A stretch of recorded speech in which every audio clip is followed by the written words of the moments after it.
Dear brothers and sisters, today the Lord says, as in Jeremiah 15:20, ప్రియమైన సహోదరి సహోదరులారా, ఇర్మియా గ్రంథము 15:20లో ఉన్న ప్రకారముగా ప్రభు ఈరోజు మనకు వాగ్దానం ఇస్తూ ఉన్నారు. they will fight against you like an attacking army, but I will make you as secure as a fortified wall of bronze. అప్పుడు నిన్ను ఈ ప్రజలను పడగొట్టజాలని ఇత్తడి ప్రాకారముగా నేను నియమించెదను. నిన్ను రక్షించుటకును నిన్ను విడిపించుటకును నేను నీకు తోడయుందును. Dear friends, in Israel, wall is so important. ప్రియమైన స్నేహితులారా, ఇశ్రాయేలు దేశంలో వారికి ప్రాకారము ఎంతో ప్రాముఖ్యమైనది. Usually they build a strong wall around the tabernacle. ప్రాకారం చుట్టూరా కూడా ఒక బలమైన ప్రాకారమును వారు నిర్మించుకుంటారు.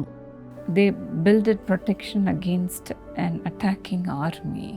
యుద్ధము చేయడానికి వస్తున్నటువంటి శత్రు సైన్యం నుండి కాపాడుకొనుటకై ఒక చక్కని ప్రాకారమును వారు నిర్మిస్తారు. Here the Lord says, I will make you like a bronze wall. ఇక్కడ ప్రభు అంటూ ఉన్నారు కదా, ఇత్తడి ప్రాకారముగా నేను నిన్ను నియమించెదను.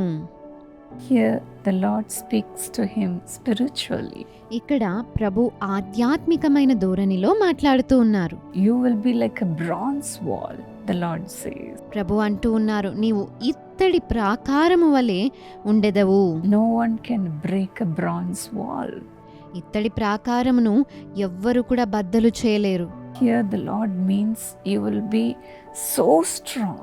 నీవెంతో బలమైన వాడివిగా దానవుగా ఉంటావు అని ప్రభు ఇక్కడ చెప్తూ ఉన్నారు. So that no one can stand against you. నీకు వ్యతిరేకంగా ఎవ్వరు నిలువజాలరు అని ప్రభు అంటూ ఉన్నారు. Jeremiah was considered as a weeping prophet. ఇర్మియా భక్తుడిని విలపించే ప్రవక్త అని పిలుస్తూ ఉంటారు. He was lamenting over the sins of the people of Israel. ఇశ్రాయేలు ప్రజలు చేసిన పాపములను బట్టి ఆయన విలపిస్తూ ఉన్నాడు. He was giving destructive prophecies. ఆయన నాశనకరమైనటువంటి ప్రవచనములను వారికి చెబుతూ The ఉన్నాడు. people were so angry against him. ప్రజలు ఆయన పైన ఎంతో కోపముతో ఉన్నారు. That's why he cried to the Lord like this in verse 18. అందుకనే 18వ వచనంలో ఇర్మియా భక్తుడు ప్రభువుతో ఇలా మొరపెట్టి ఉన్నాడు. Why is my pain unending and my wound grievous and incurable? నా బాధ ఏల ఎడతెగని దాయను, నా గాయము ఏల ఘోరమైన దాయను. He went through so much pain. ఆయన ఎంతో బాధను గాయమును He అనుభవించాడు. was put in a dungeon.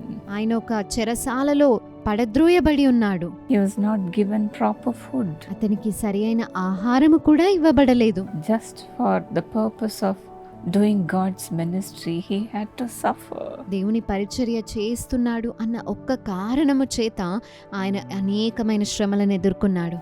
As we see in Jeremiah 15:6, the people kept on backsliding. ఇర్మియా గ్రంథం 15:6 ప్రకారంగా ఇశ్రాయేలు ప్రజలు వెనుతిరుగుతూనే ఉన్నారు. So the Lord said to them, I will reach out and destroy them. అందుకనే ప్రభు అంటూ ఉన్నాడు కదా, నేను మిమ్మల్ని అందరినీ కూడా నశింపజేస్తాను మీ పాపములను The బట్టి. Lord also said, I am tired of holding back. నేను మిమ్మల్ని వెనుక త్రిప్పడంలో అలసిపోయి ఉన్నాను అని ప్రభు అంటూ ఉన్నాడు. And because of this, people even cursed Jeremiah. ఈ ప్రజలను బట్టి దేవుడు ఇర్మియాను కూడా శపించాడు. He must have said, it's enough, Lord, I cannot move forward. ప్రభా, ఇక ఇది చాలయ్యా, ఇక నేను ముందుకు సాగలేను అని ఇర్మియా భక్తుడు చెప్పి ఉన్నాడు. That's why the Lord said, I will make you like a bronze wall. అందుకనే దేవుడు అంటూ ఉన్నాడు కదా, ఇత్తడి ప్రాకారము వలె నేను నిన్ను నియమించెదను. The Lord said, they will fight against you like an attacking army. నీ మీద యుద్ధము చేయడానికి వారు శత్రు సైన్యము వలె వస్తారు అని ప్రభు అంటున్నాడు. But I will make you as a secure and a fortified wall of bronze. కానీ రక్షణ కలిగిన ఒక ఇత్తడి ప్రాకారంగా నేను నిన్ను This కాపాడుతాను. is a sign of security for Jeremiah. ఇర్మియా ప్రవక్తకు ఇది ఒక రక్షణను గురించిన సూచన అయి ఉంటున్నది. And he became so confident that God will be with him wherever he goes. ఎక్కడికి వెళ్ళినా ప్రభువు నాకు తోడుగా ఉంటాడు అని అప్పటి నుండి ఇర్మియా భక్తుడు ధైర్యమును If పొందుకున్నాడు. God be for us, who can be against us? దేవుడు మన పక్షమున ఉండగా మనకు విరోధి ఎవ్వరు?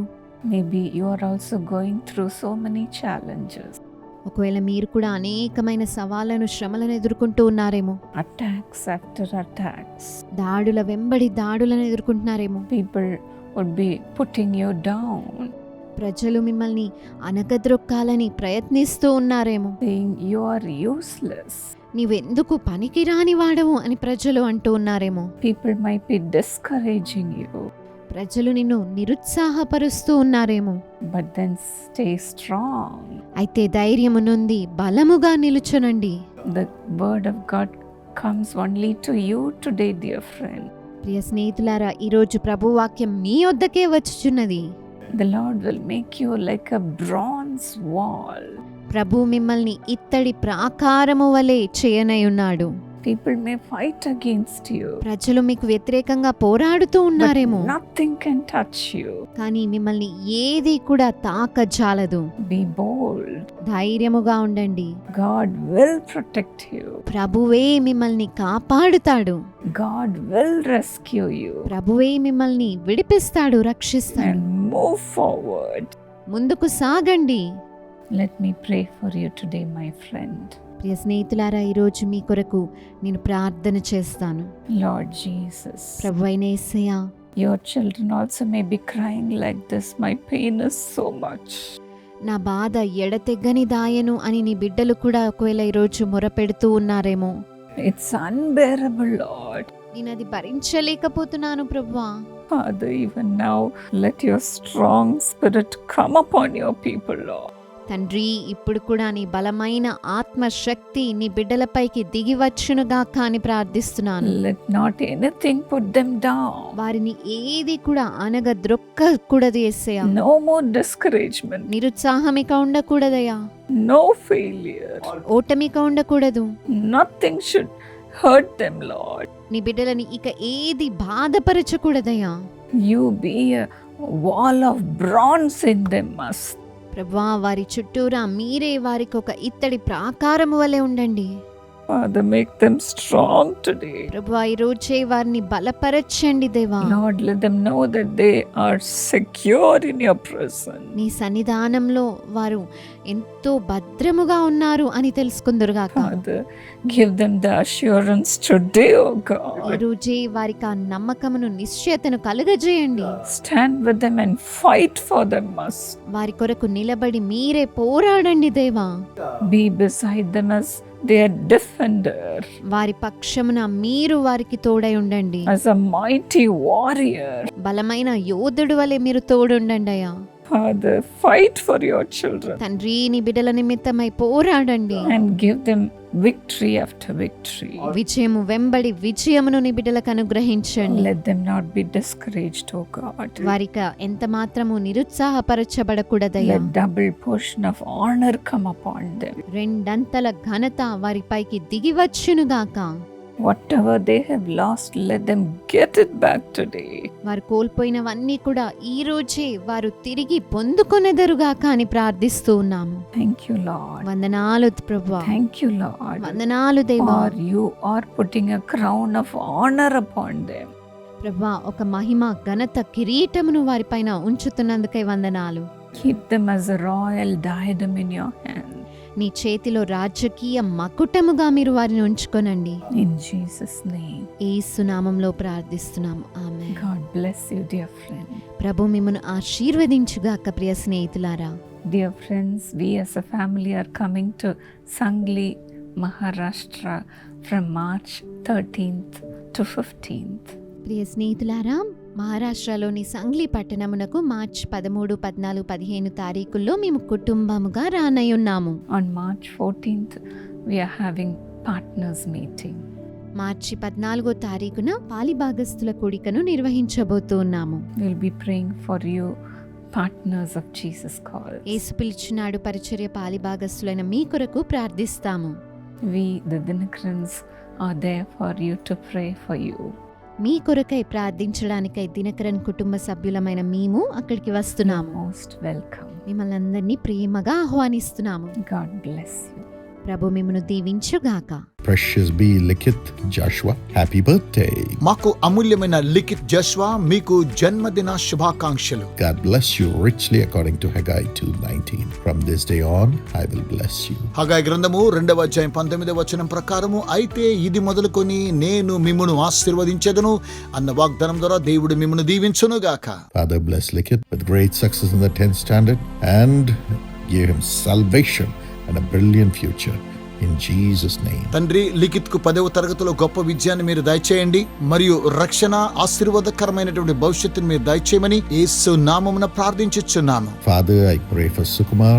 Give him blessing in the job, divine health and spiritual grace. Lily Jennifer, prosperity in the business. తండ్రి మా ప్రియ సహోదరుడు సుకుమార్ని మీరు దీవించండి, తాను చేస్తున్న ఉద్యోగాన్ని ఆశీర్వదించండి. దైవికమైనటువంటి ఆరోగ్యమును, ఆధ్యాత్మిక సంబంధమైనటువంటి ఎదుగుదల కృపావరాన్ని వీరికి దయచేయమని తండ్రి మా ప్రియ సహోదరి చేస్తున్న వ్యాపారాన్ని వర్ధిల్ల చేయండి. And dear brother Jonathan, good health and divine peace in Jesus' name. మా ప్రియ సహోదరుడికి మంచి ఆరోగ్యాన్ని మీరు దయచేయండి, దైవికమైన సమాధానం మీరు దయచేయమని యేసు నామమున ప్రార్థించుచున్నాము. Amen. God bless you. I invite you to come to experience Jesus at the Maharashtra Prayer Festival at Sangli. मी तुम्हाला आमंत्रित करतोय महाराष्ट्र प्रार्थना उत्सव सांगलीमध्ये येऊन येशू ख्रिस्ताचा अनुभव करा. Bring all your friends, relatives, आपले सर्व मित्र आणि नातेवाईकांना घेऊन या and the members of your family. आणि आपल्या कुटुंबाच्या सर्व जणांना घेऊन या. Jesus will walk amongst us as we pray together. जसे आम्ही सगळे मिळून एका सोबत प्रार्थना करू त्यावेळेस येशू आमच्या मध्ये चालणार. Tonight we will pray for the young people. एका रात्री आम्ही तरुणांसाठी One प्रार्थना night for करू. the families. एक रात्र कुटुंबासाठी One night for everyone. आणि एक रात्र सगळ्यांसाठी प्रार्थना Those in करू. business, जे लोक व्यापारात those आहेत, serving the Lord, जे लोक देवाची सेवा and करत आहेत, those who are used in the higher levels of the nation. आणि असे लोक जे देशाच्या उच्च स्तरावर आहेत त्यांच्यासाठी प्रार्थना Come करू. all the 3 days तीनही दिवस तुम्ही या and receive Jesus आणि येशू ख्रिस्ताला स्वीकार करा. and every blessing He has for you. तुमच्यासाठी ठेवलेल्या प्रत्येक आशीर्वादाला घ्या. महाराष्ट्र प्रार्थना उत्सव सांगलीमध्ये तारीख आहे मार्च 13, 14 आणि 15 संध्याकाळी 5:30 वाजता. जागा आहे कौलापूर एअरपोर्ट मैदान, तासगाव, सांगली रोड, सांगली, तालुका मिरज, सांगली जिल्हा. आइए एक साथ मिलकर हम महाराष्ट्र की शांति और संपन्नता के लिए प्रार्थना करें.